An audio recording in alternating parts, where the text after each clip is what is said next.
ঘুমের প্রতিযোগিতা মানুষের মধ্যেও হয়, কে বেশি সময় আরামে শুয়ে থাকতে পারে তা দেখার জন্য। কিন্তু যদি এই প্রতিযোগিতায় প্রাণীদের সুযোগ দেওয়া হতো, তবে সবার আগে সোনা জিতত এই ধূসর তুলতুলে প্রাণী কোয়ালা। কেন বলছি? কারণ এই প্রাণী জীবনের প্রায় ৯৯% সময় কাটায় ঘুমিয়ে আর বাকি ১% খাওয়া ও প্রজননে।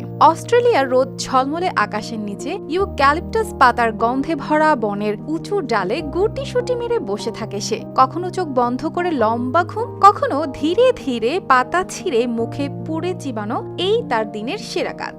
দেখতে ছোট্ট ভালুকের মতো হলেও আসলে সে ভাল্লুক নয়, বরং ক্যাঙ্গারুর মতো থলে বিশিষ্ট এক শান্ত প্রাণী, যার জীবনে তাড়াহুড়ো বলে কিছুই নেই। প্রতি বছর কোয়ালা মা জন্ম দেয় একটি মাত্র সন্তান জয়ী। জন্মের সময় এই জয়ীর চোখ নেই, কান নেই, আকারে জেলিবিনের মতো ছোট্ট। জন্মের পর সরাসরি চলে যায় মায়ের থলের ভেতর, যেখানে কাটায় প্রথম ৭ মাসের জীবন। থলের নিরাপদ অন্ধকারে ধীরে ধীরে গড়ে ওঠে চোখ, কান আর শরীর। ৬ মাস বয়সে মা তৈরি করে এক বিশেষ পদার্থ, যার নাম পাপ।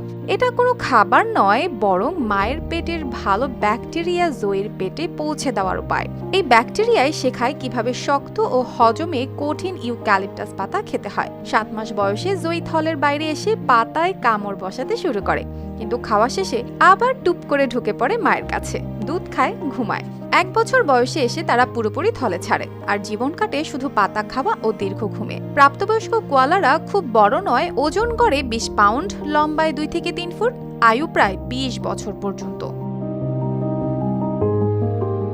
প্রজনন মৌসুমে, যা বছরে মাত্র একবার আসে, পুরুষ কোয়ালারা গর্জনের মতো ডাক দিয়ে সঙ্গী খোঁজে। যদি মেলে জীবনচক্র এগোয়, আর না মেলে তাহলে আবার ফিরে যায় প্রিয় ডালে, চোখ বন্ধ করে ঘুমের রাজ্যে।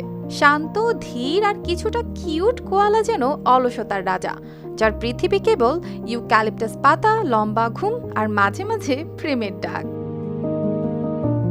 অর্পিতা জাহান, RTV।